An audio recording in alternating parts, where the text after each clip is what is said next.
Сәлеметсіздер ме, әңгіме айдары оқырмандары.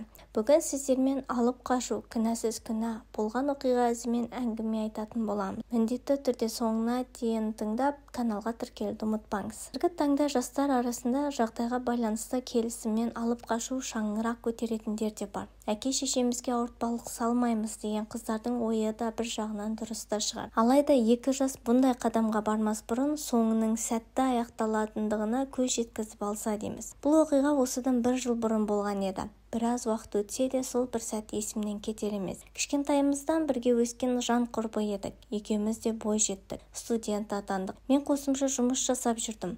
Құрбым болса сырттай оқып жүріп, салық басқармасында жұмыс атқаратын. Сол кезде бір жігітпен жолығып жүретін. 3 жыл бойы құрбымның артынан қалмай, әйтеуір ол жігіт құрбымның жүрегін жаулап алды. Екеуіне қызыға қарайтынымда жасырмайтынмын. Бақыттың бал қаймағы осылардың сезімдері сыңайлы көрінетін. Бір күні мені құрбым жұмыс жағына шақырып, маңызды мәселе айтатынын хабарлады. Мен онымен жолығуға асықтым. Түскі ас уақыты еді. Бойынан қобалжып тұрғаны байқалды. Мен тұрмыс құратын болдым дегенде не қуанарымды, не жыларымды білмей қалдым. Бірақ менің таңқалысым бұнымен де аяқталмады. Ол осы аптаның бір күнінде жұмысқа келе жатқанда жолдан жігіт алып қашып кетіп, ауылына апарып келін етіп түсіретін болыпты. Осы сәтте қасында болып еріп баруымды өтінді. Бұл жоспарларын ешкім білмейді екен. Маған да ешкімге тіс жармауымды сұрады. Мен құрбымның көңілін жықпай келісімді бердім. Белгіленген күні таңертең жұмыс орнының алдына бір аппақ көлік келіп тоқтай қалды. Көлік ішінен көзі мөлдіреп жыламсыраған құрбымды көріп, мүмкін бармай-ақ қоямыз, жақсылап ойландың ба деп сұрап алдым. Ол бәрі дұрыс екенін айтып жымиып қойды. Қаладан шыққан соң көп ұзамай ауылға жетіп, бір жер үйдің алдына келіп тоқтады. 3-4 әйел шашуларын шашып, ақ орамалын алып алдымыздан жүгіріп шықты. Жігіттің анасы құрбымның маңдайынан сүйіп, аластап, ақ босағаны оң аяғымен аттауын сұрады. Артынан қалмай мен де ілесіп келемін. Төрге өтіп, шымылдық құрылған бөлмеге бет бұрдық. Ендігі шаруа қыздың туыстарына естірту болды. Жігіттің анасы келіп, үйдегілеріне хабар беруін сұрады. Құрбым қолына ұялы телефонын алып қоңырау шалды. Бәрі дұрыс, өзім келдім деген сөзін қайта-қайта қайталаумен болды. Жанында менің отырғанымды айтты. Маған тұтқаны беруін сұраған болуы керек. Құрбым телефонды маған созды. Алғаным сол еді, ар жағынан айқай салған дауысты естідім. Бұл жерге қалай, кіммен, қашан келгенімізді сұрастыра бастады. Болған жағдайдың бәрін баяндап бердім. Көп ұзамай қуғыншылар жолға шыққандарын хабарлады. Қуғыншы болып құрбымның әпкесі мен анасы келе жатыр екен. Анасы құрбым сияқты жуас болатын. Әпкесінің мінезі біраз шатақтау еді. Жол жөнекей қайта-қайта хабарласып тұрды. Шалған қоңырауының бірінде телефон тұтқасын мен көтеріп қалып едім. Ар жағынан әпкесі айғай салды. Талай той-томалақ көрсем де алып қашуға бұрын-соңды қатысып көрмеген едім. Кеш батты. Үйдегілер дастарханды сәндеп тамақ жасап у-шу болып жүр. Келді деген дауысты естігеннен біз де орнымыздан атып тұрдық. Кіреберіс жақ бір сәтте айқай-шуға толып кетті.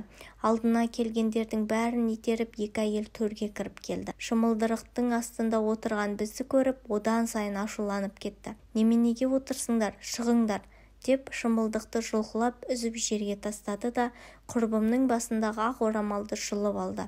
Құрбым қатты шошып жылап жіберді. Жігіттің туыстары, құдағи, ашуыңызды басыңыз, бұл ата салтымыз ғой біздің деп ақталып құрақ ұшты. Жылы сөз де көмегін бермеді.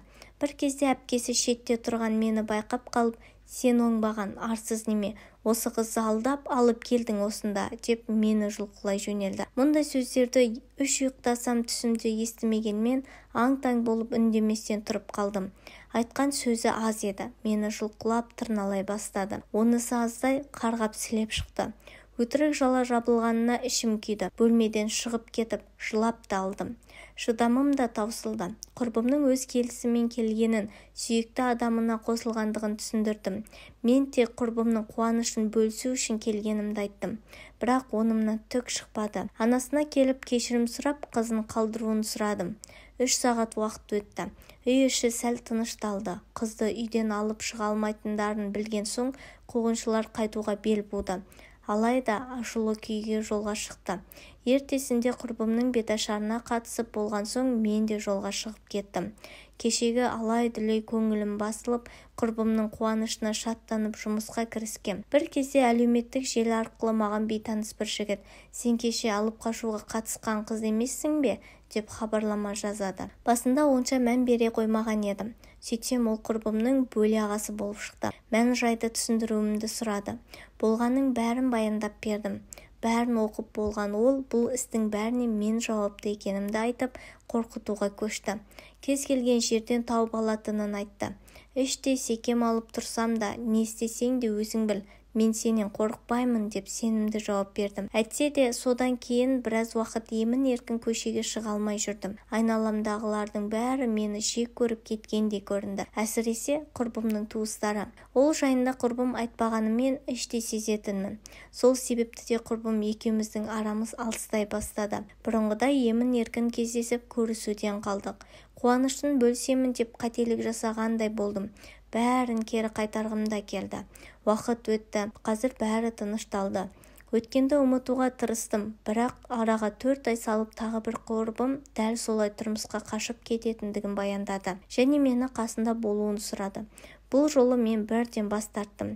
Өткен оқиғаның қайта қайталанғанын қаламадым.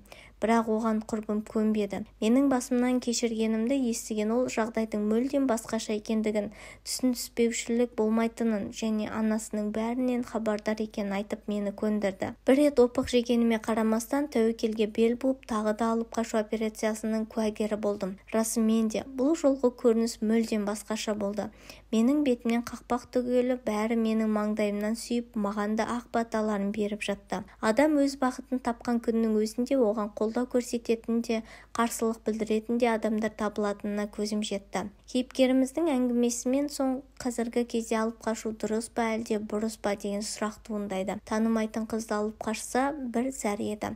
Егер екі жас бірін-бірі шын сүйіп таңдауларына сенімді болса, неге олардың жолын бөгейді? Ең бастысы қашып кеткен қыздың келісімі емес пе? Ал жай ғана қасына серік болып барған бойжеткенді сонша қорлаудың не қажеті бар? Бұл тек қана бір кейіпкеріміздің басынан өткен оқиғасы. Қыздарымыз да қандай да бір шешім қабылдамас бұрын бәрінің ойындағыдай өтетіндігіне сенімді болғаннан кейін ғана өз келісімдерін беруіне кеңес беремін.